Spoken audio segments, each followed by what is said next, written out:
The morning sun was just starting to light up the city when Elena Martinez woke up. She reached over to her nightstand and felt for her phone. It was 6 in the morning. Today was the day that would change everything, though she did not know it yet. Elena sat up in bed and ran her fingers through her long dark hair. She had not slept well. Her stomach felt tight with worry. Today was the audition at the Berkshire Music Academy, one of the best music schools in the country. If she got the scholarship, she could study music properly. If she did not get it, well, she tried not to think about that. Her mother knocked softly on the door. "Elena, are you awake?" "We need to leave in 2 hours." "I'm awake, Mom," Elena called back. She stood up and walked across her room. Her feet knew every inch of this space. She had memorized where everything was. The desk was 3 steps from the bed. The closet was 5 steps to the left. The door was straight ahead 7 steps. When you cannot see, you learn to count everything. Elena had been blind for 8 years now. She lost her sight when she was only 8 years old. A rare sickness attacked her eyes and the doctors could not save them.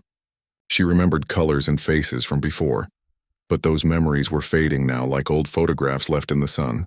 Sometimes she dreamed in pictures. Sometimes she dreamed in sounds and feelings. After the sickness took her sight, everything changed. School became harder. Making friends became harder. Even walking down the street became something she had to learn all over again. But then her father bought her a piano. It was not a fancy piano. It was old and used, bought from a family that was moving away. Some of the keys stuck a little. The sound was not perfect. But to Elena, it was the most beautiful thing in the world. When she sat at that piano and put her fingers on the keys, she could do something that blindness could not take away. She could create beauty. She could speak without words. She could see with her ears. Elena got dressed carefully. She chose the blue dress her mother had bought for this special day. Her mother had described it to her in detail. It was dark blue like the night sky, with long sleeves and a simple cut. "You look like a real musician," her mother had said when Elena first tried it on. In the kitchen, her mother had made breakfast, but Elena could only eat a little bit. The worry in her stomach left no room for food. "You need to eat something," her mother said gently. "It's a long drive to the academy." "I know, Mom, I'm just nervous." Her mother sat down next to her and took her hand. "Your father would be so proud of you today. I wish he could be here to see this." Elena felt tears start to form in her eyes. Her father had died 2 years ago in an accident at the construction site where he worked. He never got to hear her play at a real audition. He never knew how good she had become, but she remembered how he used to sit in their tiny living room and listen to her practice for hours. He would clap after every piece, even when she made mistakes. "That's my girl," he would say. "That's my musical girl." The money her father had saved was almost gone now. The old piano was still in their apartment, but it needed repairs they could not afford. Elena's mother worked 2 jobs, but it was barely enough. This scholarship was not just a dream, it was a necessity. They left the apartment at 8 in the morning.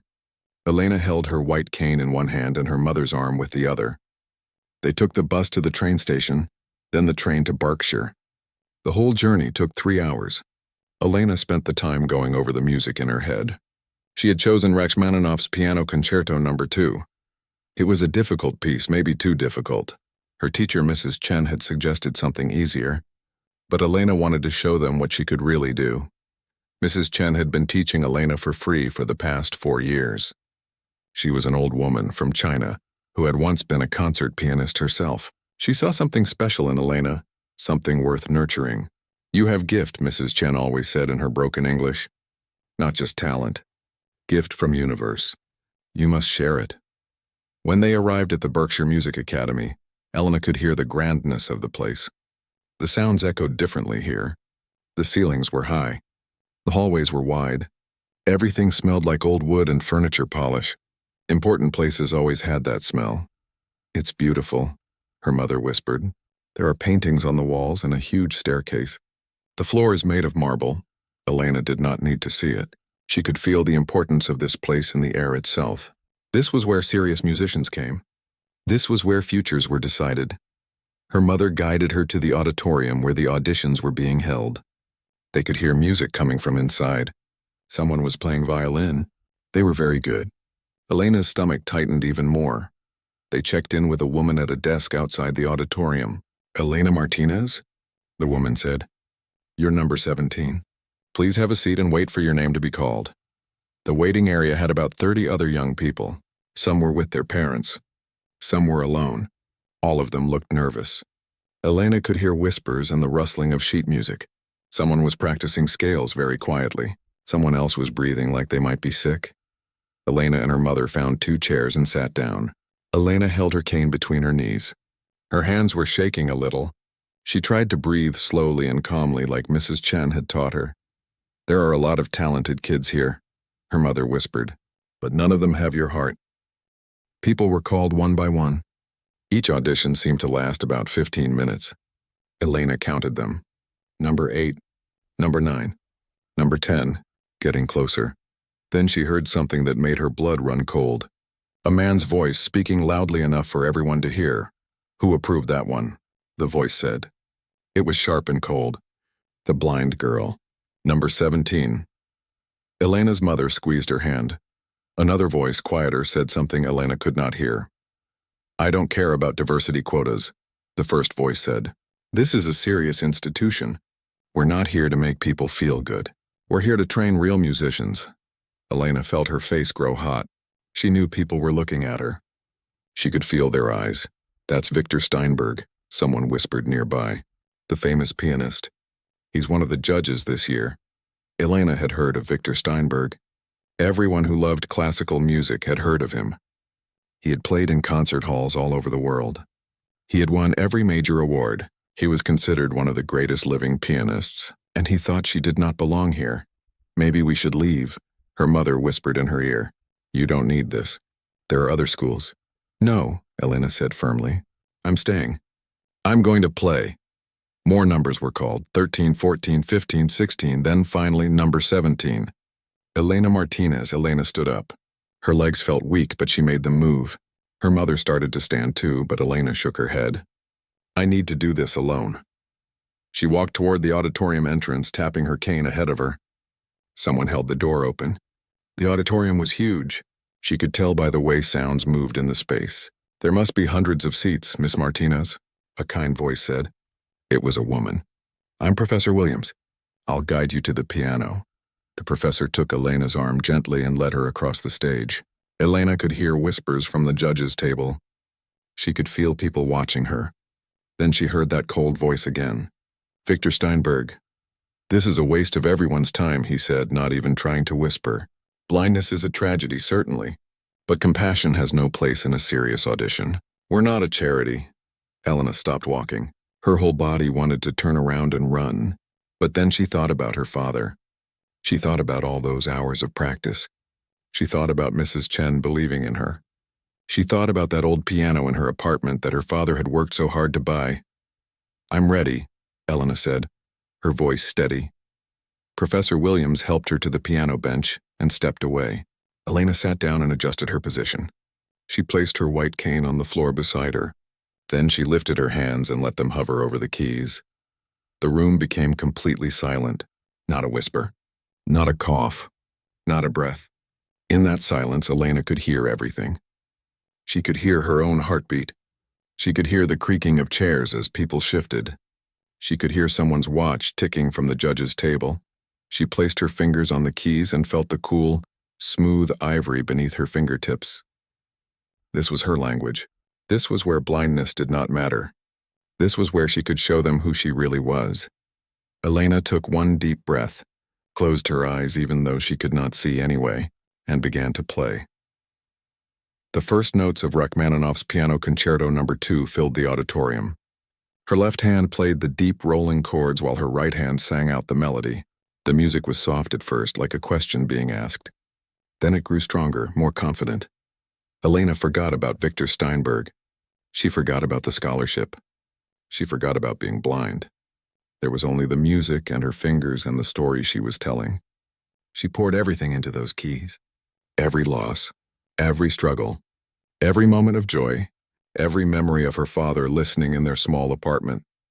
Her hands moved across the keyboard with perfect precision. She had memorized every single note, every dynamic, every pause. But this was not just memorization. This was feeling. This was breathing. This was living. The music built and built, getting louder and more complex. Her fingers flew across the keys, playing passages that most pianists twice her age could not manage. The piano sang and cried and laughed under her touch. In the audience area, Elena could not see what was happening. She could not see the judges sitting up straighter in their chairs. She could not see Professor Williams with her hand over her mouth. She could not see the other students leaning forward in their seats. And she could not see Victor Steinberg's face changing from dismissive boredom to shock to something else entirely. The music climbed to a powerful crescendo, Elena's whole body moving with the emotion of it. Then it softened again, becoming gentle and sad. This was the part where she always thought of her father. The melody seemed to float in the air like a memory of something beautiful that was gone. Elena played the final section with everything she had left. The music built one last time to a thunderous, triumphant finish. She struck the final chords with perfect timing and let them ring out into the silence. Then she lifted her hands from the keys and sat very still. For 3 long seconds, there was absolutely no sound in that auditorium. Elena's heart pounded in her chest. Had she made a mistake? Had it not been good enough? Then the silence broke. Someone started clapping. Then someone else. Then it seemed like everyone was clapping at once. The sound was overwhelming. Elena could hear people standing up. Someone shouted, "Brava!" She could not believe what was happening, but she could not see that while most people were on their feet applauding, one person remained seated at the judge's table. Victor Steinberg sat frozen in his chair, his hands gripping the edge of the table. His face was pale, and for the first time in 20 years, tears were rolling down his cheeks. Elena sat at the piano bench, breathing hard. The applause continued to wash over her like waves. She had never heard anything like this before. In her small performances at school or at Mrs. Chen's studio recitals, there might be 20 or 30 people clapping politely. This was different. This was hundreds of hands coming together to create a sound that made her chest feel tight with emotion. She stood up carefully and took a small bow, the way Mrs. Chen had taught her. She was not sure which direction to face, so she bowed to where she thought the audience was, then turned and bowed toward the judge's table. Professor Williams came to her side quickly. "That was extraordinary," she whispered as she guided Elena off the stage. Truly extraordinary. Elena's legs felt shaky as she walked. The adrenaline that had carried her through the performance was fading now, leaving her feeling weak and overwhelmed. As they exited the stage, her mother rushed to her and wrapped her in a tight hug. "My baby," her mother said, crying. "My beautiful, talented baby. Your father heard that." "I know he did." Elena hugged her mother back, feeling her own tears start to fall. She had done it. Whatever happened next, she had played her very best. She had shown them what she could do. They returned to their seats in the waiting area. Other students and parents looked at Elena differently now. Some smiled at her. Some whispered to each other. One girl, maybe 13 years old, came over and said, "That was the most beautiful thing I've ever heard." "Thank you," Elena said softly. But even as people congratulated her, Elena could not stop thinking about Victor Steinberg's words before she played. "A waste of everyone's time. We're not a charity." Those words hurt more than she wanted to admit. Even if she had played well, would he still judge her unfairly? Would he convince the other judges that she did not deserve the scholarship? The auditions continued for another 2 hours. Elena and her mother waited, as they had been told that results would be announced at the end of the day. Elena tried to listen to the other performances through the auditorium doors, but she could not concentrate. Her mind kept replaying her own performance, finding mistakes that probably no one else had noticed. A note she had held a bit too long, a transition that could have been smoother. Finally, the last audition ended. An announcement came over the speakers. "All audition participants and their families, please return to the auditorium for the results." Elena's heart started pounding again. This was it. Her mother took her arm and they walked back into the large space. Someone directed them to seats in the front section. Elena could hear other families settling in around them, everyone whispering nervously. The 3 judges came out onto the stage. Professor Williams spoke first, thanking everyone for coming and talking about how difficult the decisions had been. Elena barely heard the words. She was too nervous. Then Professor Williams started announcing the results. There were several categories of scholarships: honorable mentions, partial scholarships, full scholarships. Each time a name was called that was not hers, Elena felt her hope shrink a little more. Finally, Professor Williams said, "And now, for our full 4-year scholarship, covering tuition, room, board, and instrument fees," she paused. Elena held her breath. "This year's recipient is Elena Martinez." For a moment, Elena could not move. Had she heard correctly? Her mother screamed and grabbed her, hugging her so tight Elena could barely breathe. All around them, people were clapping. Someone patted Elena on the back. Professor Williams was saying something else, but Elena could not hear over the rushing sound in her ears. She had done it. She had actually done it. But then Elena heard a voice cutting through the celebration. That same cold voice from before. "I need to speak with Miss Martinez now." It was Victor Steinberg. The joy Elena had been feeling froze in her chest. Her mother's grip on her arm tightened protectively. "I'll go with you," her mother said. Professor Williams approached them. "Mr. Steinberg would like a word with you, Elena. But only if you're comfortable with that." Elena wanted to say no. She wanted to take her scholarship and leave and never think about Victor Steinberg again. But something in her needed to hear what he had to say. She needed to face him. "Okay," Elena said. "I'll talk to him." Professor Williams led Elena and her mother to a small room off the side of the auditorium. Elena could hear Victor Steinberg's footsteps following them. They were heavy, slow steps. He walked like someone carrying a great weight. "Please sit," Professor Williams said. Elena heard chairs being pulled out. She sat down, her mother beside her, her hand in Elena's. Victor Steinberg sat down across from them. For a long moment, no one spoke. Elena waited, her heart beating fast. What could he possibly want to say to her? When Victor finally spoke, his voice sounded different than before. It was softer, rough with emotion. "Miss Martinez," he began. Then he stopped. Elena heard him take a deep breath. "Miss Martinez, I owe you an apology. What I said before your audition was cruel and ignorant and unforgivable." Elena sat very still, hardly daring to believe what she was hearing. "I judged you before you played a single note," Victor continued. "I saw your blindness and decided you could not possibly be a serious musician. I was wrong. I was so completely, utterly wrong." Elena's mother squeezed her hand. "I have been playing piano for 40 years, Victor said. His voice cracked slightly. "I have heard thousands of performances. I have played on the greatest stages in the world. And today you taught me something I had forgotten.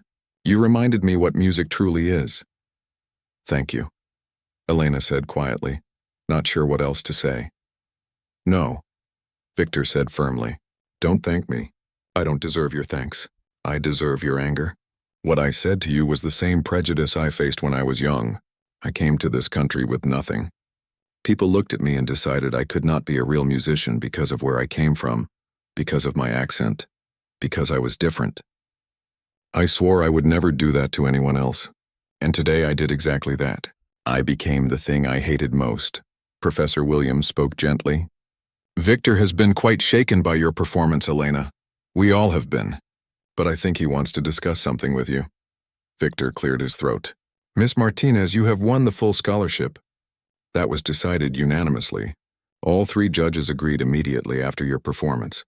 You deserve it completely, but I want to offer you something more. Elena frowned, confused. "Something more?" "I would like to be your mentor," Victor said. "I would like to teach you personally.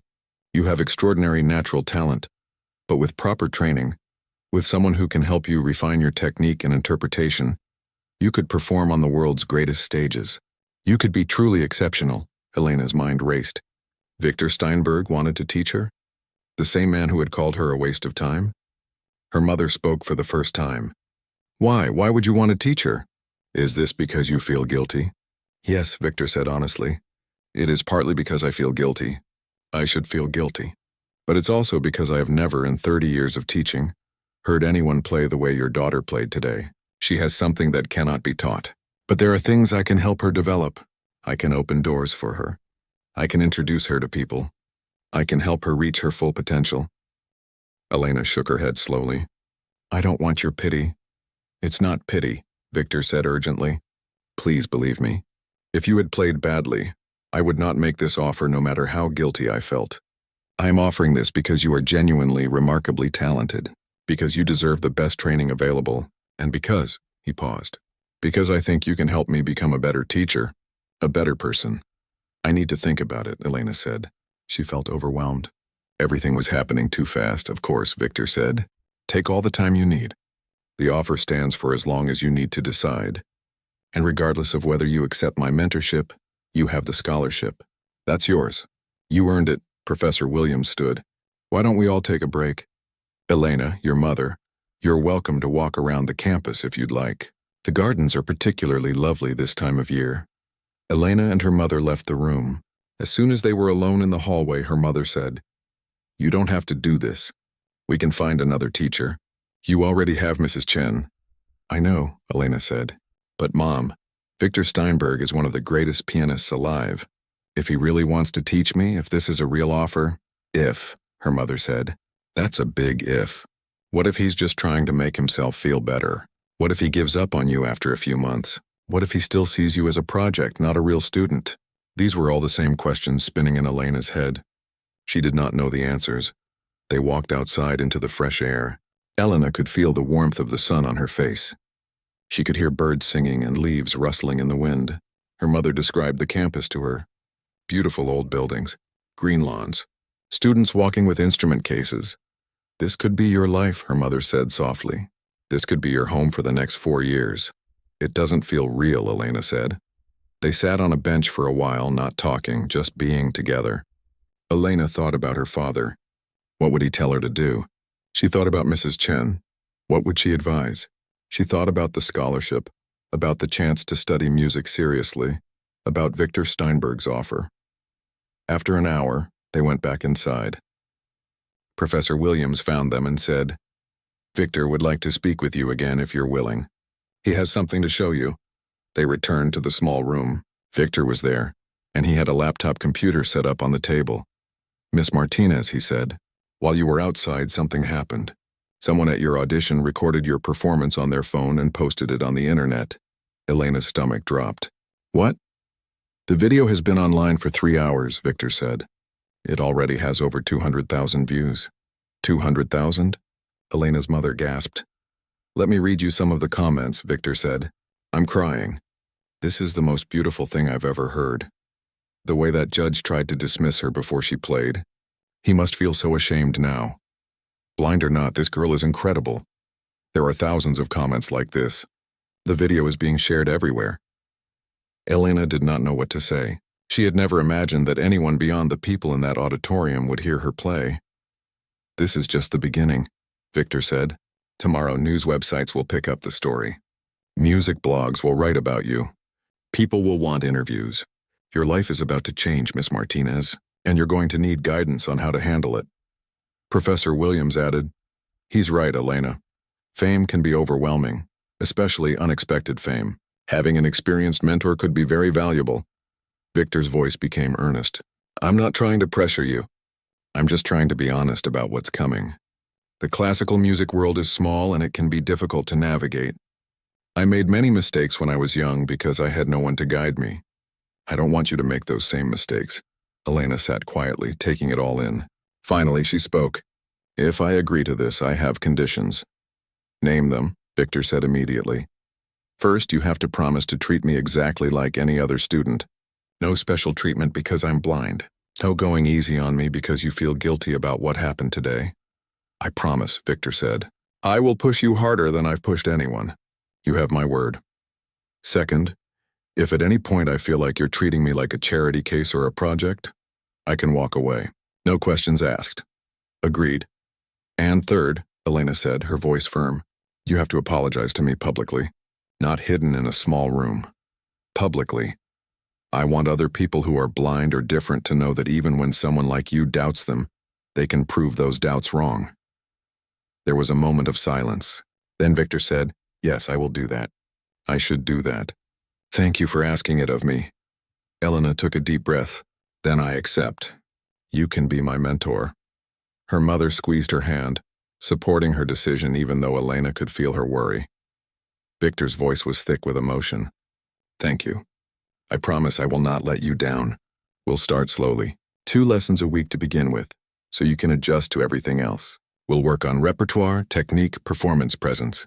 and I'll help you prepare for the opportunities that are going to come your way. Opportunities? Elena asked. Professor Williams spoke up. Elena, there's something else. We've already received a call. The producers of Carnegie Hall's Young Artist Showcase saw the video. They want you to perform there in 3 months. Elena felt like the air had been sucked out of the room. Carnegie Hall, one of the most famous concert halls in the entire world. Musicians dreamed their whole lives of playing there. 3 months? Her mother said. That's so soon. Is that enough time? With intensive training, yes, Victor said. It will be hard work. Probably the hardest work of your life. But Elena, if you're willing to put in the effort, I believe you can be ready. This is the kind of opportunity that comes once in a lifetime. Elena's mind was spinning. Just this morning, she had been nervous about a simple audition. Now she had a full scholarship, a world-famous mentor, and an invitation to perform at Carnegie Hall. It was too much. It was overwhelming. But underneath the fear and the shock, Elena felt something else. Excitement. This was what she had dreamed about in those long hours of practice. This was why she had worked so hard. This was her chance to show the world what she could do. I'll do it, Elena said. I'll perform at Carnegie Hall. Victor stood up and Elena heard him move around the table. He took her hand and shook it formally. Then we begin tomorrow. I'll arrange everything. We'll have our first lesson here at the academy, 9 in the morning. Don't be late.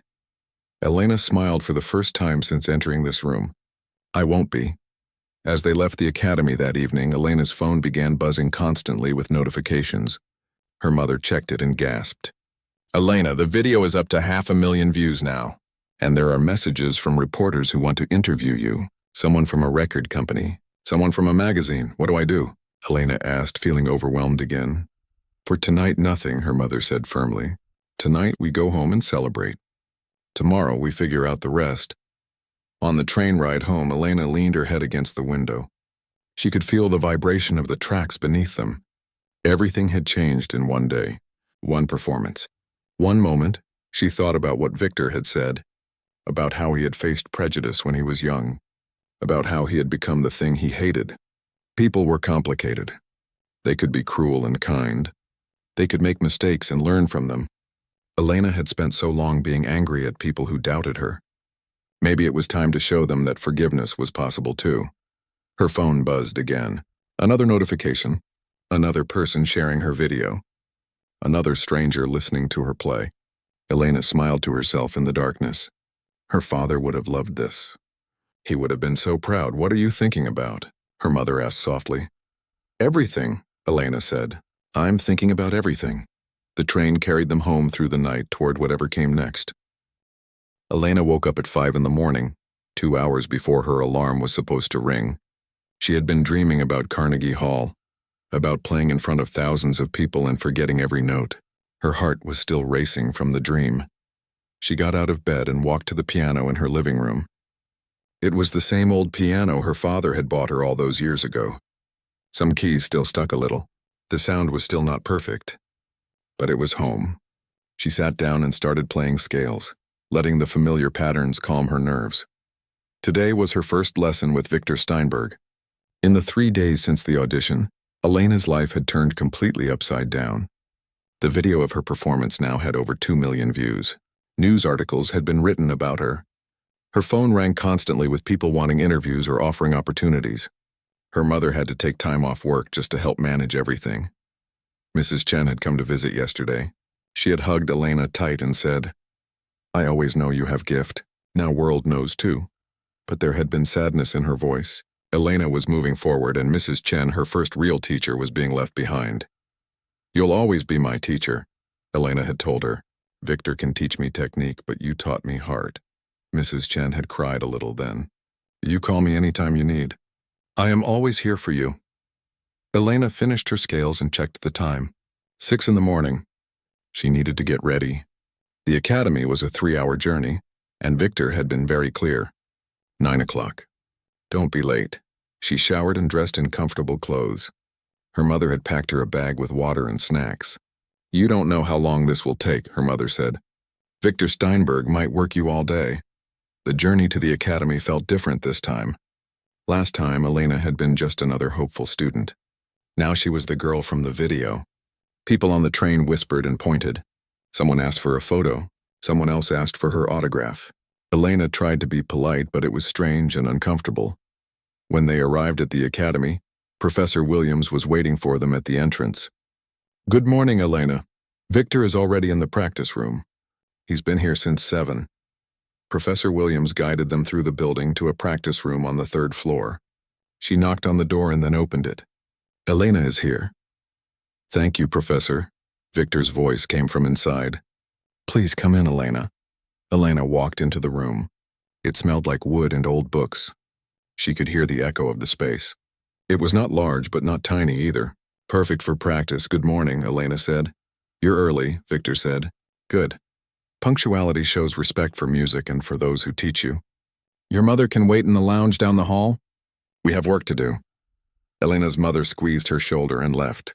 Suddenly, Elena was alone with Victor Steinberg, one of the greatest pianists in the world who had humiliated her just days ago and now wanted to be her mentor. Her stomach felt tight. "Sit," Victor said. Elena heard him pull out the piano bench. She made her way to it and sat down. "Let me be clear about how this will work," Victor said. His voice was firm but not unkind. "I will push you hard. I will criticize you. I will demand excellence. If at any point you feel I am being unfair or treating you differently because of your blindness, you must tell me immediately." "Agreed?" "Agreed," Elena said. "Good. Now play for me what you played at the audition, the Rachmaninoff." Elena placed her hands on the keys. This piano was much better than hers at home. The keys were smooth and responsive. She began to play. She made it through about 2 minutes before Victor said, "Stop." Elena lifted her hands, confused. "You're playing it the same way you played it at the audition," Victor said. "That was a beautiful performance. But if you perform the exact same way every time, it becomes mechanical. It loses life. Music must breathe. It must change and grow each time you play it. Do you understand?" "I think so," Elena said. "No, don't think. Feel. Play the opening again, but this time, imagine you're telling a story to a child. How would you make it gentle? How would you make it welcoming?" Elena tried again, making the opening softer, more delicate. "Better," Victor said. "Now play it again, but this time imagine you're angry. Imagine the music is a storm." Elena played it harder, with more force. "Good. You see? The notes are the same, but the feeling is completely different. This is what we'll work on. Not just playing the notes correctly, but understanding all the different colors and emotions you can create." Again, from the beginning. They worked on just the first section for over an hour. Victor stopped her constantly, asking her to try different approaches, different feelings, different dynamics. It was exhausting but exhilarating. Elena had never thought about music this way before. Finally, Victor said, "Enough for now. Let's talk about Carnegie Hall." Elena's stomach tightened again at the mention of it. "You're nervous," Victor observed. "Good. If you weren't nervous, I'd be worried. But we need to turn that nervous energy into focused energy. We have 3 months. That's not much time, but it's enough if we work hard. Tell me, what scares you most about performing there?" Elena thought for a moment. "Making a mistake in front of all those people." "Mistakes will happen," Victor said simply. "Even the greatest musicians make mistakes. What matters is how you recover from them. If you make a mistake and panic, the audience will panic with you. If you make a mistake and continue with confidence, most people won't even notice. We'll practice that. I'll have you play pieces and intentionally make mistakes, then continue without breaking your focus." "Really?" Elena asked. "Really? But first we need to choose your repertoire for Carnegie Hall. The Rachmaninoff is good, but you need more. You'll play for about 45 minutes. That means we need several pieces. Some classical, some romantic, maybe something modern. And I think you should include one original composition." "I don't write music," Elena said. "Yes, you do," Victor said. "I can hear it in the way you play. You don't just interpret music, you add yourself to it. That's composition. We'll work on making it intentional. By Carnegie Hall, you'll play at least one piece that is entirely your own creation." Elena felt overwhelmed. "I don't know if I can do all of this." Victor's voice became softer. "Elena, do you know why I agreed to mentor you? Not just because you're talented, though you are extraordinarily talented, but because I heard something in your playing that I lost years ago. Honesty, vulnerability, heart. When I was young, I played with passion. But as I became famous, I started playing to impress people rather than to move them. I forgot why I fell in love with music in the first place. You reminded me. So yes, you can do this, and I'm going to help you. They worked for another 2 hours before taking a break. Elena's fingers hurt and her brain felt exhausted. But she also felt excited. Victor was tough, but he was also brilliant. She was learning things she had never imagined. During lunch, Victor talked to Elena about the business side of music, about contracts and agents and record deals, about how to handle the media, about protecting her privacy while still building a career. You're going to get a lot of offers, Victor said. Some will be good. Some will be people trying to take advantage of you. You need to learn to tell the difference. And you need a good manager. I can recommend some people. This is all happening so fast, Elena said. I know. But fast doesn't have to mean out of control. We'll take it one step at a time. First, we focus on Carnegie Hall. After that, we can think about what comes next. They practiced for 3 more hours that afternoon. By the time Elena's mother came to pick her up at 5 o'clock, Elena felt like she had run a marathon. But it was a good exhaustion. She had learned more in one day than in months of practice at home. Same time on Thursday, Victor said as Elena was leaving. And practice what we worked on today. At least 3 hours a day? I will, Elena promised. Over the next few weeks, a routine developed. Elena went to the academy twice a week for lessons with Victor. The other 5 days, she practiced at home for 4 to 6 hours. Her mother had to quit one of her jobs to help manage Elena's schedule and the constant stream of phone calls and emails. Victor worked Elena harder than anyone had ever worked her before. He made her play pieces dozens of times, each time looking for something different. He taught her about music history, about the composers whose pieces she played, about the stories behind the music. He brought in other musicians to play with her, teaching her about collaboration and listening, but he also kept his promise about not going easy on her. He criticized her mistakes bluntly. He never made excuses for her blindness or treated her as fragile. When she played badly, he told her so. When she played well, he told her that too, but never let her become comfortable or satisfied. Good is the enemy of great, he said often. If you settle for good, you'll never reach great. One day, about 6 weeks into their work together, Elena broke down crying during practice. She had been working on a difficult passage for hours and could not get it right. Her fingers felt clumsy. Her brain felt foggy. Nothing was working. I can't do this, she said, tears running down her face. Carnegie Hall is in 6 weeks and I'm not ready. I'm going to fail. Everyone is going to see that I'm not good enough. Victor was quiet for a moment. Then he sat down on the piano bench next to her. Do you know what I see when I watch you play? He asked. You can't see me play, Elena said bitterly. I'm blind. That's all anyone sees. No, Victor said firmly. I see a young woman who has worked harder than anyone I've ever taught. I see someone who lost her sight but found her voice. I see someone who plays with more heart and soul than pianists twice her age. I see someone who made me cry for the first time in 20 years. That's what I see. Elena wiped her tears. You will be ready for Carnegie Hall. Victor continued. Not because you're perfect, but because you're willing to work until you are. Now take a 5-minute break. Drink some water. Then we try again. Elena did as he said, and when she sat back down at the piano, somehow the difficult passage felt a little easier. Another challenge came from the media attention. Reporters wanted to interview Elena constantly. They all asked the same questions. What's it like to be blind and play piano? How do you memorize music without seeing? Do you see this as overcoming your disability? Elena hated these questions. She did not want to be the inspiring blind girl. She wanted to be recognized as a musician. Period. Victor helped her learn how to handle these interviews.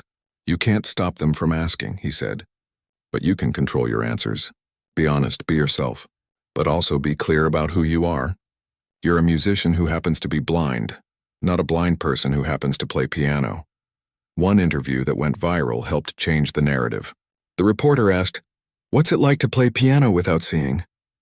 Elena responded calmly, What's it like to listen to music without really hearing it? The reporter looked confused. I don't understand. Most people hear music with their ears, Elena explained. But they don't really listen. They don't hear all the layers and textures and emotions. Being blind taught me to listen with everything I have. So maybe the better question is not how I play without seeing, but how I hear things that others miss. The clip was shared millions of times. People started talking about Elena differently, not as a disability story, but as an artist with a unique perspective.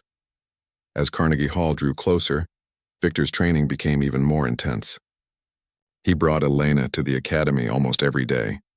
They worked on every detail of her performance. Her posture, her breathing, her stage presence, how to bow, how to acknowledge applause, how to walk on and off stage with confidence. You only get one first impression at Carnegie Hall, Victor said. We're going to make sure it's perfect. 2 weeks before the performance, Victor did something unexpected. He arranged for Elena to perform in front of a small audience at the academy. About 50 people, mostly students and teachers. You need practice performing, Victor explained. Not just practicing, actually performing for people. Handling your nerves. Dealing with distractions. Elena was terrified, but she did it. She made a few small mistakes, but kept going, just like Victor had taught her. When she finished, the small audience applauded enthusiastically. See, Victor said afterward. You can do this. You just did. 1 week before Carnegie Hall, something important happened. Victor kept his promise about apologizing publicly. He wrote an open letter that was published in several major newspapers and music journals. In it, he described exactly what had happened at Elena's audition. He admitted his prejudice and his cruel words. He apologized not just to Elena, but to everyone who had ever been dismissed because they were different. The letter ended with these words. Elena Martinez is not a blind pianist. She is simply a pianist and one of the finest I have encountered in my lifetime. Her blindness is part of who she is, but it does not define her artistry. Her talent does. I was wrong to judge her before hearing her play. I was wrong to think her blindness made her less capable. The only disability I saw that day was my own closed mind. I am grateful that Elena has given me the chance to learn from my mistake and to help her share her gift with the world. The letter created a huge response. Some people praised Victor for his honesty. Others said his apology was not enough. But most importantly, it shifted the conversation about Elena. People started focusing more on her music and less on her blindness. When Elena heard about the letter, she called Victor. Thank you, she said simply. It was the least I could do, Victor replied. And it was the truth. Now stop thinking about letters and articles and videos. We have 1 week left. Let's make it count. That final week was the hardest. They practiced every single day, sometimes for 8 or 9 hours. They worked through Elena's entire program dozens of times. Victor brought in audio recording equipment and recorded her performances, then played them back so she could hear her own mistakes. Listening to yourself is painful, Victor said, but it's the fastest way to improve. The night before Carnegie Hall, Elena could not sleep. She sat at her piano at home at 2 in the morning, playing softly so she would not wake her mother. Her phone rang. It was Victor. I knew you'd be awake, he said. I'm standing outside Carnegie Hall right now. I come here before every big performance I give. It helps me remember that this is just a building. Just wood and stone. The magic comes from the music, not the place. I'm so scared, Elena admitted. Good, Victor said. Fear means you care. It means this matters to you. But tomorrow when you walk onto that stage, you're going to remember everything we've worked on. You're going to remember that you earned this, not because anyone felt sorry for you, not because you're blind, but because you're extraordinarily talented and you've worked harder than anyone else. That piano on the Carnegie Hall stage is just a piano. You've played pianos your whole life. This is just one more. Just one more, Elena repeated. I'll see you tomorrow, Victor said. Try to sleep. You're going to need your energy. Elena smiled in the dark. Thank you, Victor, for everything. Thank you, Elena, for teaching me to listen again, for reminding me why we make music in the first place. Now get some rest. Tomorrow we show them what real music sounds like. Elena finally went to bed around 3 in the morning.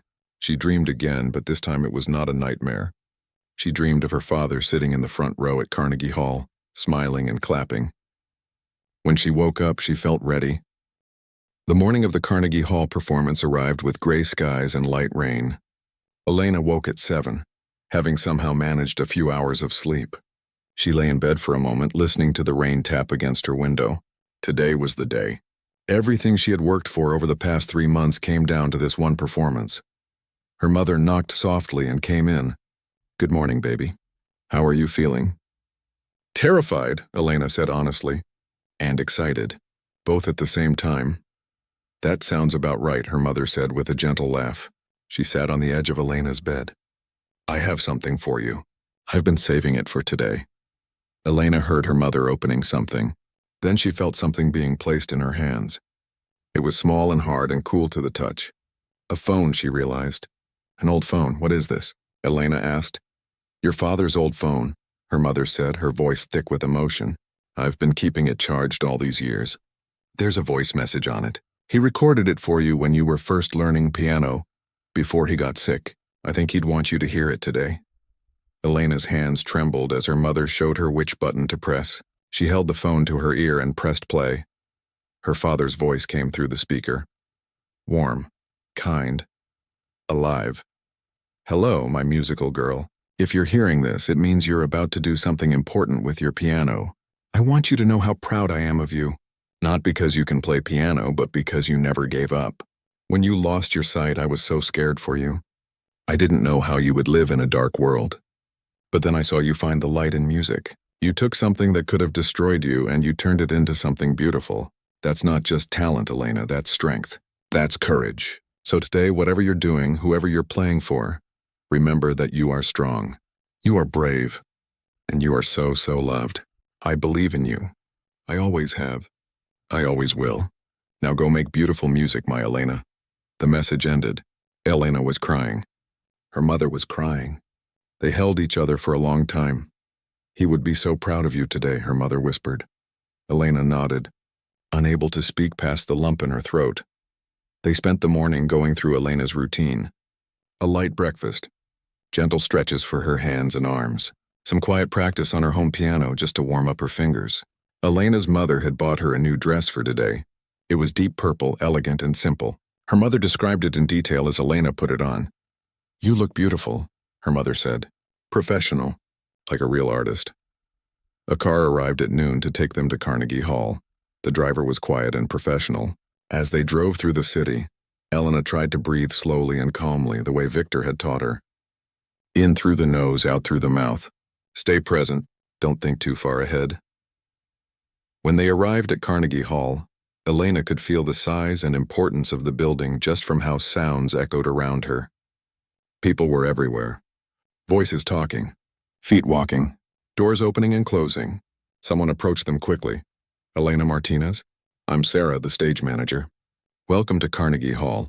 Let me show you where you can prepare. Sarah guided Elena and her mother through what felt like a maze of hallways. She described everything as they walked.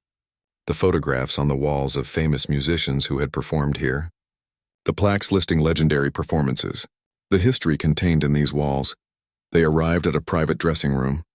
This is yours for the day, Sarah said. There's water and snacks. A bathroom through that door. Your sound check is in 1 hour. Victor Steinberg is already here. He asked me to tell you he's in the auditorium when you're ready. After Sarah left, Elena's mother said, Do you want to rest for a bit, or practice? I want to find Victor, Elena said. She needed to hear his voice to feel grounded before everything began. They made their way to the auditorium. Elena could feel its vastness the moment they entered. The space was enormous. Her mother gasped. Elena, it's so big. There must be 3,000 seats. And the stage is huge. The piano looks tiny in the middle of it. Elena's stomach flipped. 3,000 people. 3,000 pairs of eyes watching her. 3,000 chances to judge whether she belonged here. Elena. Victor's voice came from somewhere ahead. She heard his footsteps approaching. You made it. How are you feeling? Scared, Elena admitted. Good, me too. I'm always scared before big performances. That means we're taking this seriously. He took her arm. Come, let me walk you through the stage. You need to feel comfortable with the space. Victor guided her up the steps to the stage. Elena's white cane tapped against the polished wood. The space felt massive around her. Victor walked her from one side to the other, counting steps, describing the layout. Where she would enter, where the piano was positioned, where she should stand to bow. The piano is a Steinway Model D, Victor said, one of the finest concert grands in the world. The touch is responsive. The sound is rich. You're going to love it. He sat her down at the piano bench and adjusted it to the right height. Elena placed her hands on the keys. They were cool and smooth. She played a few notes. The sound filled the enormous space with crystal clarity. Victor was right. This piano was magnificent. Play through your opening piece, Victor instructed, just to get comfortable with the acoustics. The space is empty now, but you need to hear how your music carries. Elena began playing the first piece of her program, a Bach prelude. The notes soared through the empty hall, echoing off the walls and ceiling.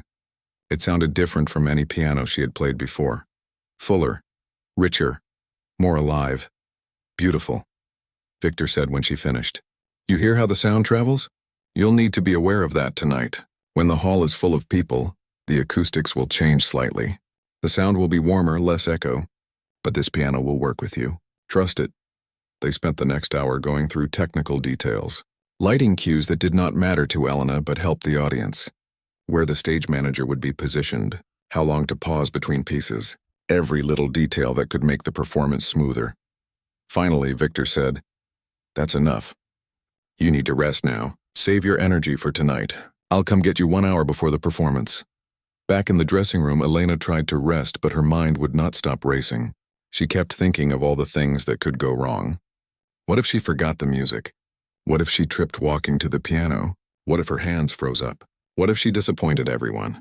Her mother seemed to sense her spiraling thoughts. "Talk to me. Tell me what you're thinking." "I keep thinking about everyone who's going to be watching," Elena said. "Critics who can destroy my career before it even starts. Musicians who might think I don't deserve to be here. People who came just to see if the blind girl can actually play. Or," her mother said gently, "people who came because they heard you play and wanted to hear more. People who believe in you.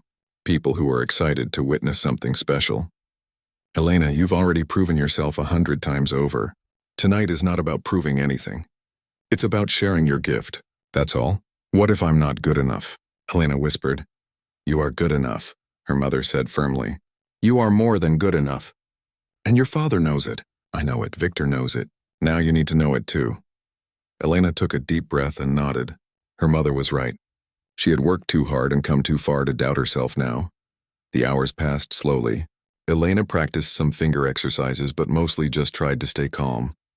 At 6 o'clock, there was a knock on the door. Victor entered. "It's time," he said. "The hall is filling up. You should see it, Elena. Every seat is sold out. People are standing in the back. There are photographers and reporters. But most importantly, there are people who came just to hear you play." Elena stood. Her legs felt weak, but she made them steady. Her mother hugged her tight.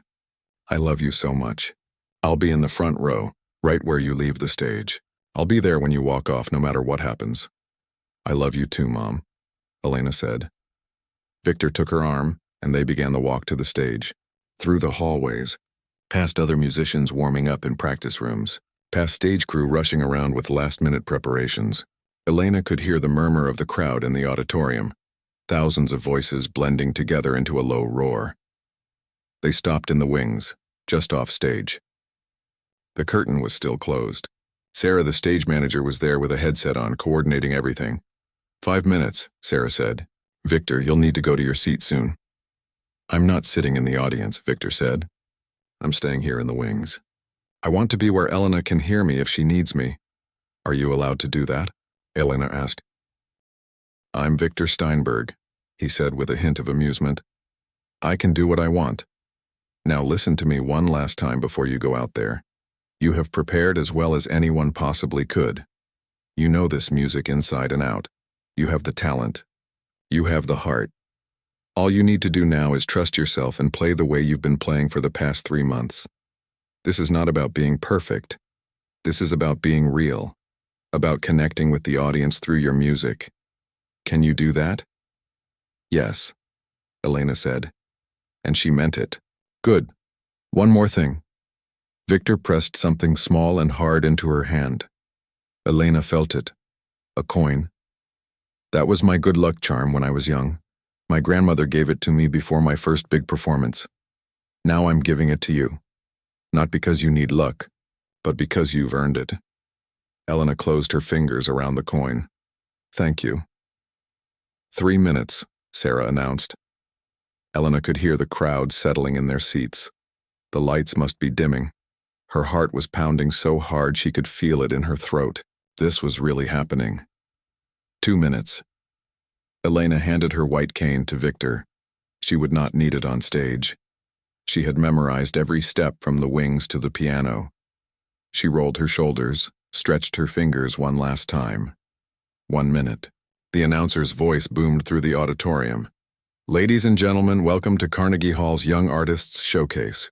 Tonight we are honored to present a remarkable young musician who has captured the world's attention with her extraordinary talent. Please join me in welcoming Elena Martinez. The curtain began to rise. The audience erupted in applause before Elena even walked out. She stood frozen for a moment, overwhelmed by the sound of 3,000 people clapping for her. Victor squeezed her shoulder. Go, show them what you can do. Elena took a deep breath and walked onto the stage. 1 step, 2 steps. She counted in her head, just like she had practiced. The stage lights were bright enough that she could feel the heat of them on her face. The applause continued, growing louder. She found the piano just where it should be and stood beside it, facing the audience. She bowed, the way Victor had taught her, low and respectful. The applause finally began to fade. Elena sat down at the piano bench and adjusted her position. She placed Victor's coin on the ledge of the piano where she could touch it if she needed to. Then she lifted her hands and positioned them over the keys. The hall fell completely silent. 3,000 people holding their breath, waiting. Elena thought of her father's voice on that old phone recording. Go make beautiful music, my Elena. She placed her fingers on the keys and began to play. The first piece was Bach, clear and precise and mathematical in its beauty. Elena's fingers danced over the keys with perfect accuracy. The nervousness fell away as muscle memory took over. This was what she knew how to do. This was where she belonged. She moved seamlessly into the second piece, a Chopin nocturne. This one was softer, more emotional. She thought of her mother sitting somewhere in the darkness in front of her. She played this one for her, pouring gratitude and love into every note. The third piece was Beethoven, powerful and dramatic. Elena played it with her whole body, swaying with the music, her face showing the emotion behind every phrase. This was where she showed her technical skill, her ability to handle complex passages without hesitation. Between each piece, the audience applauded enthusiastically, but Elena barely heard it. She was in the zone now, completely absorbed in the music. One piece flowed into the next, building a journey, telling a story. For her second to last piece, she played the original composition she and Victor had worked on together. She had titled it, Through Darkness Light. It started quietly with slow, sad notes that represented her life before piano. Then gradually, the music grew brighter and more hopeful, building to a triumphant middle section that celebrated finding her voice. The final section combined sadness and joy together, acknowledging both the losses and the gifts of her journey. This was the most personal piece, the most vulnerable. Elena had never played something so revealing before, but Victor had convinced her that this vulnerability was strength, not weakness. When that piece ended, the applause was different, deeper, more emotional. Elena could hear people crying. She paused longer than planned, giving herself a moment to collect herself before the final piece. The final piece was her rearrangement of the Rachmaninoff that had started everything at her audition. But this version was different, more mature, more complex. It incorporated elements of everything she had learned over the past 3 months. It was her goodbye to being unknown, her hello to whatever came next. She played it with everything she had left. Every ounce of emotion, every bit of technical skill, every lesson she had learned from Victor, every memory of her father, every dream of her future. It all went into this one final performance. The last notes rang out into the silence. Elena held them as long as she could, letting the sound fade naturally. Then she lifted her hands from the keys and sat very still. For what felt like forever, there was absolute silence. Then the audience exploded. The sound was like a physical force, washing over Elena in waves. Everyone was on their feet. The applause was deafening. People were shouting and cheering. Elena stood and turned to face the audience, overwhelmed. She bowed once. The applause grew louder. She bowed again, still louder. Someone threw flowers onto the stage. Someone else whistled. The standing ovation continued for so long that Elena lost count of how many times she bowed. Finally, Victor walked out onto the stage. The audience somehow got even louder, applauding both of them. Victor hugged Elena tight, and she could feel that he was crying. "Perfect," he whispered in her ear. "Absolutely perfect." They walked off, stage together, and as soon as they were in the wings, Elena's legs gave out. Victor caught her and lowered her gently to sit on a box. The adrenaline was fading and Elena was shaking all over. "You did it?" Victor said, laughing and crying at the same time. "You really did it. That was one of the finest performances I have ever witnessed. Your father would be so proud. I am so proud." Sarah rushed over. "Elena, you need to go back out there. They're calling for an encore. Listen." Elena could hear it. The audience was chanting, "More, more, more." "I can't," Elena said. "I don't have anything else prepared." "Play anything," Victor said. "Play the Bach again. Play scales if you want. They just want to hear you play." Elena took a deep breath, stood up on shaking legs, and walked back onto the stage. The applause exploded again. She sat at the piano and thought for a moment. Then she began playing a simple melody, the lullaby her father used to hum when she was small. She had never performed it before. She had never even told anyone about it. But tonight felt like the right time to share it. She played it simply, sweetly, adding gentle harmonies and variations. It only lasted a few minutes, but when she finished, the audience was completely silent for a moment. Then the applause came again, softer this time, but somehow more meaningful. Elena bowed one last time and left the stage. As promised, her mother was waiting right there in the wings. She grabbed Elena and they both collapsed into tears, holding each other, not saying anything because there were no words big enough for this moment. Later, in the dressing room, there was a knock on the door. Victor entered with a huge bouquet of flowers and a smile bigger than Elena had ever heard in his voice. "You have a line of people outside who want to meet you," he said. "Critics, reporters, other musicians, even some potential sponsors. But first, there's someone who insisted on seeing you right away." Mrs. Chen's voice came from behind him. "My Elena, my beautiful, talented Elena." Elena rushed to hug her first teacher. Mrs. Chen was crying. I always knew you would do this." "I couldn't have done it without you," Elena said. "You taught me that music was bigger than my blindness." "No," Mrs. Chen said firmly. "You taught yourself that. I just gave you piano. You gave yourself everything else." The rest of the evening was a blur. Elena met what felt like hundreds of people. Critics who praised her performance, musicians who wanted to collaborate, a record label executive who wanted to discuss an album, a concert promoter who wanted to book a tour. It was overwhelming and exciting and exhausting all at once. Through it all, Victor stayed by her side, helping her navigate the attention, protecting her from people who pushed too hard, making sure she did not make any commitments she was not ready for. Finally, near midnight, Elena and her mother got back in the car to go home. Elena leaned her head against the window, completely drained. "How do you feel?" her mother asked.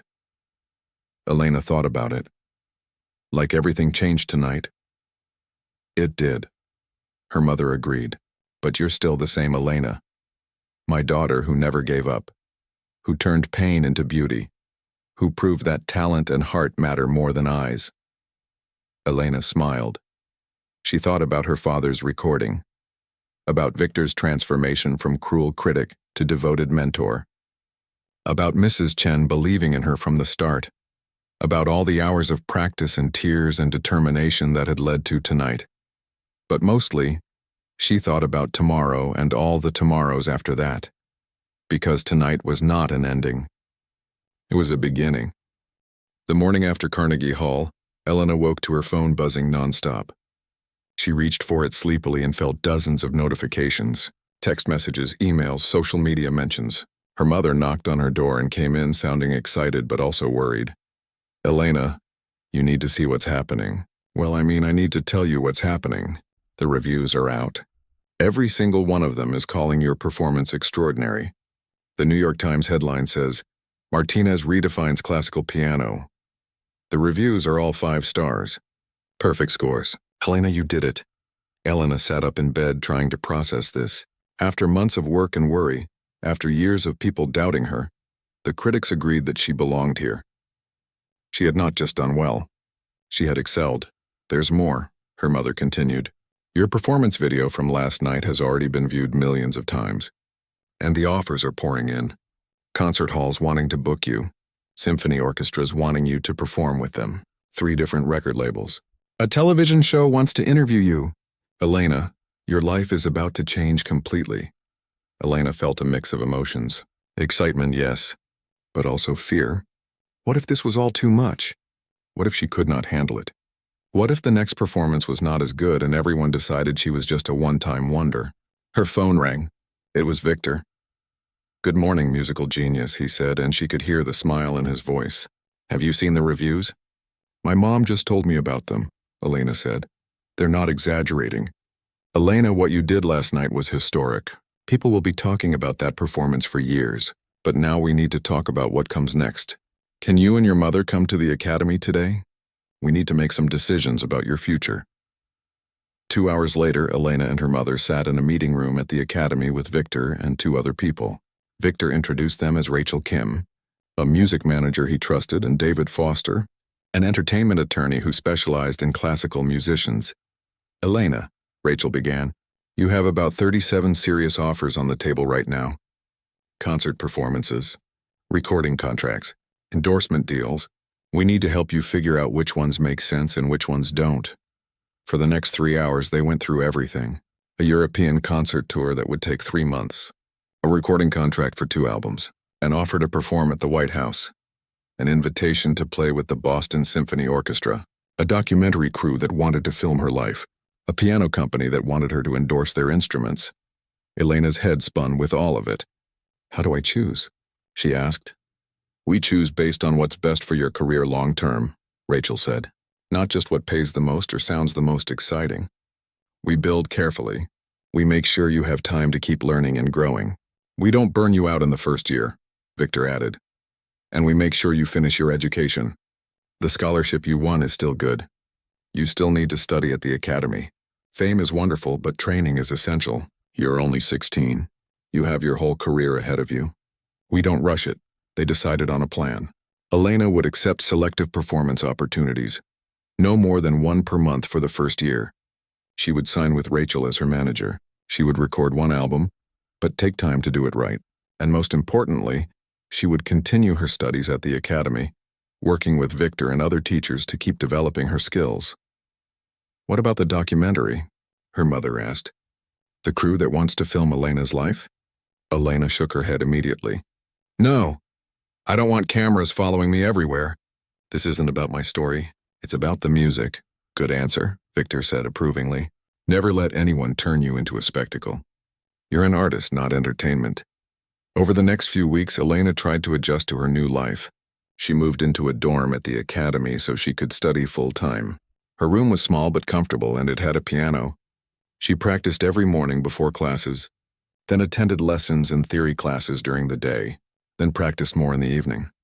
But now her practice sessions were sometimes interrupted by interviews or photo shoots or meetings with people who wanted to work with her. She tried to maintain balance, but it was hard. Everyone wanted a piece of her time. One day, about a month after Carnegie Hall, Elena had a breakdown. She had just finished a difficult rehearsal where nothing went right. Her hands felt clumsy. Her concentration was scattered.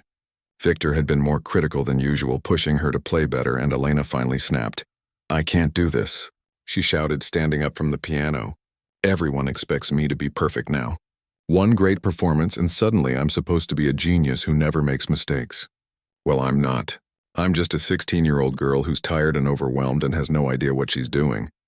Victor was quiet for a moment. Then he said, Good, now we can get somewhere. What? Elena said, confused. You've been trying to be perfect ever since Carnegie Hall, Victor explained. Trying to live up to everyone's expectations. Trying to prove you deserve all this attention. But that's not what made your Carnegie Hall performance special. What made it special was that you were honest. You were vulnerable. You played from your heart, not from your need to impress. That's what you need to find again. Elena sank back onto the piano bench, exhausted. I don't know how to do that when everyone is watching. Then we practice it, Victor said. We go back to basics. We remember why you love music in the first place. When did you first fall in love with piano? What made you want to play? Elena thought back to those early days after she lost her sight. How lost and scared she had felt. How the piano became her safe place, her way to express things she could not say with words. It made me feel like I wasn't broken, she said quietly, like I could still create something beautiful even though I couldn't see. Exactly, Victor said. That feeling, that honesty, that's what makes you special. Not technical perfection, not playing every note correctly, the heart you bring to music. Don't lose that because you're afraid of disappointing people. They spent the rest of that session not practicing difficult pieces but just improvising. Playing whatever Elena felt like playing. No structure, no judgment. Just music for the sake of music. It was the best practice Elena had in weeks. That conversation changed something for Elena. She stopped trying so hard to be what everyone expected and started being herself again. Her performances became more relaxed and natural. Critics noticed and praised her growth. 3 months after Carnegie Hall, Elena gave her first official solo concert as a professional musician. It was at a smaller venue than Carnegie Hall, seating only about 500 people. But it sold out within hours of tickets going on sale. Before the performance, Elena was nervous but not terrified like before. She had learned to manage her anxiety, to channel it into her playing rather than let it paralyze her. Victor found her backstage. How are you feeling? Ready, Elena said, and she meant it. Good, remember, you don't owe these people perfection. You owe them honesty. Play the way you feel tonight and it will be enough. The concert went beautifully. Elena played a mix of classical pieces and her own compositions. She talked to the audience between pieces, sharing stories about the music and her journey.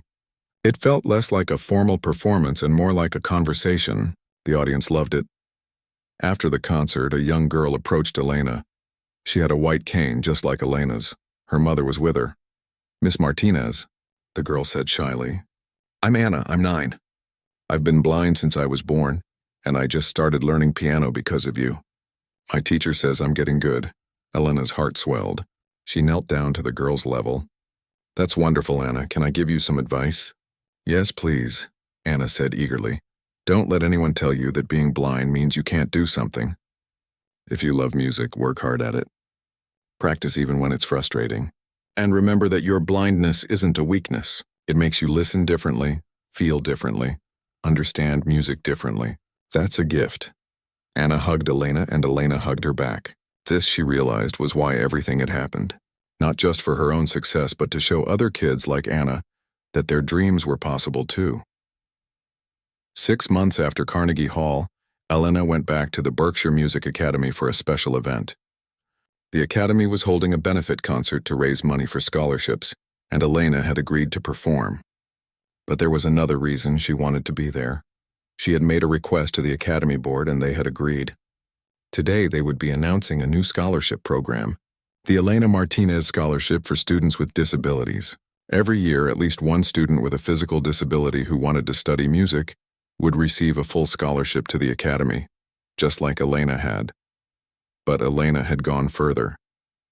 She had also started a foundation called Through Darkness Light, named after her original composition.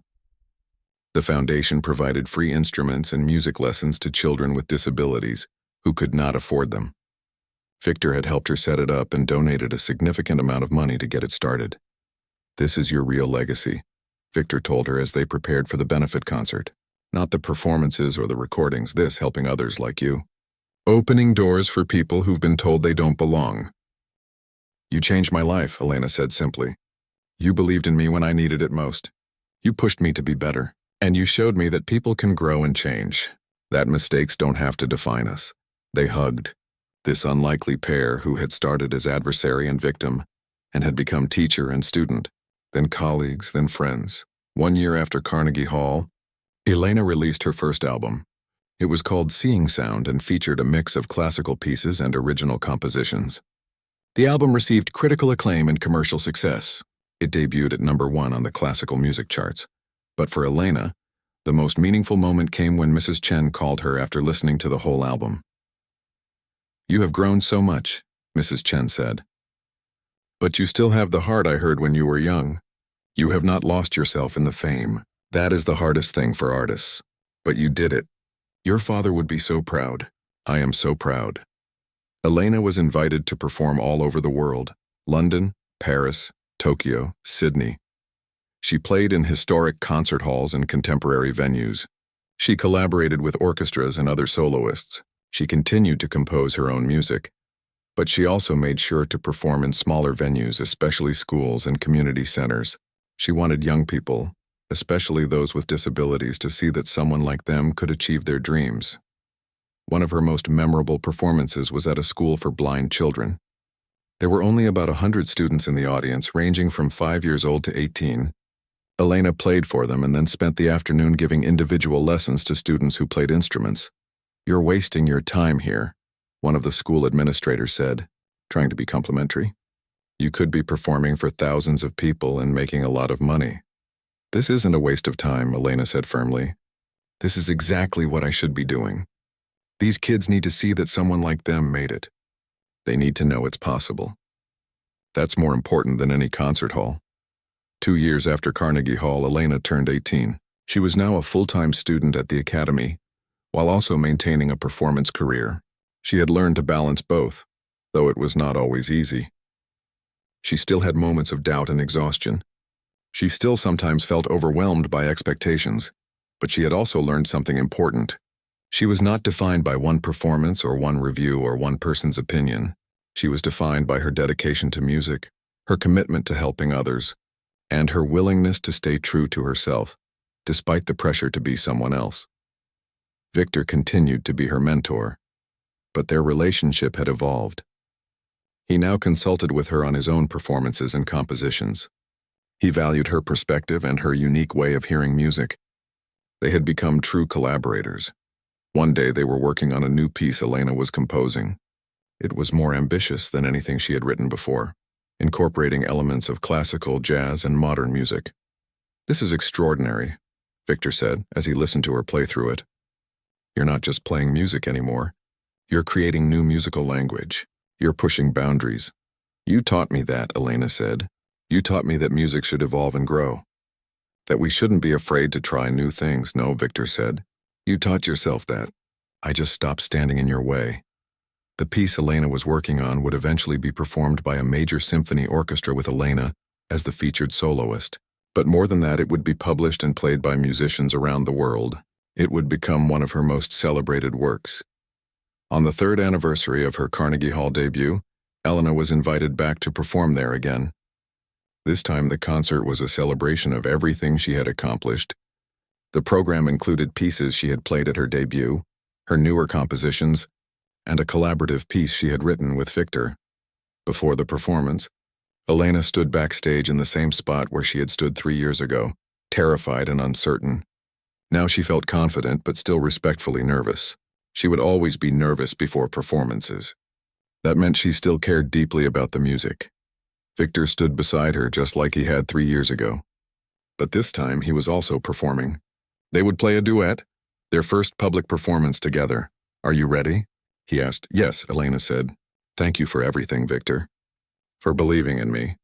For pushing me. For teaching me." "Thank you for reminding me why we make music," Victor said.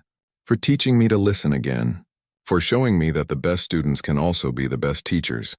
They walked onto the stage together. The audience erupted in applause. Elena made her way to one of the 2 grand pianos on stage. Victor went to the other. They sat down simultaneously and looked at each other across the space between the pianos. Then, together, they began to play. The music they created was a conversation, a dialogue between teacher and student, between experience and youth, between someone who had almost lost his love of music and someone who had helped him find it again. Their pianos sang to each other, sometimes in harmony, sometimes in playful disagreement, always in mutual respect. When they finished, The standing ovation lasted even longer than it had 3 years ago. People were crying openly. Critics would later call it one of the most moving performances they had ever witnessed. But for Elena, the most meaningful moment came after the concert. A young man approached her backstage. He was using a wheelchair and had braces on his arms. "Miss Martinez," he said, "I'm James. I've been watching your career since your first Carnegie Hall performance. Because of you, I decided to pursue music seriously. I just got accepted to the Berkshire Music Academy with a full scholarship. The Elena Martinez Scholarship." Elena felt tears spring to her eyes. "That's wonderful. What instrument do you play?" "Cello," James said. "I was told I'd never be able to play because of my condition. But you taught me that never is just another word for not yet. I worked hard and I got good enough. Thank you for showing me that was possible." This, Elena thought, was what it was all about. Not the fame or the reviews or the sold-out concerts. This, changing lives by showing people what was possible. 5 years after her first audition at Berkshire, Elena graduated from the academy with highest honors. She was now 21 years old and had already accomplished more than most musicians did in a lifetime, but she still saw herself as just beginning. At her graduation, she gave the commencement speech. She talked about her journey, about losing her sight and finding her voice, about facing prejudice and proving doubters wrong. But mostly she talked about the importance of perseverance and self-belief. 5 years ago, she told her fellow graduates, "Someone told me I didn't belong in the world of music. For a moment, I almost believed them. But then I decided that I would let my art speak louder than the doubts, both mine and anyone else's. That's my advice to you as you leave this place. Let your work speak for itself. Let your passion drive you. Let your uniqueness be your strength, not your weakness. And never, ever let anyone tell you that you don't belong." After graduation, Elena faced a choice. She could tour full-time, performing constantly. She could focus on composing. She could teach. Or she could try to do all three. She chose to create balance. She performed regularly but selectively, choosing concerts that mattered to her personally or that supported causes she believed in. She composed music that pushed her artistically, and she taught young musicians, especially those with disabilities, giving back the way Victor had given to her. Victor, now in his 60s, had cut back on his own performing to focus more on teaching. He and Elena co-taught master classes together, showing students that collaboration between generations, between different perspectives, created the best learning environment. "You know," Victor said to her one day after a particularly good class, "I used to think my legacy would be my performances, the concerts I gave, the recordings I made. But now I know better. My legacy is you and students like you, the musicians I helped shape, the doors I helped open, the minds I helped change, including my own." "That's a pretty good legacy," Elena said with a smile.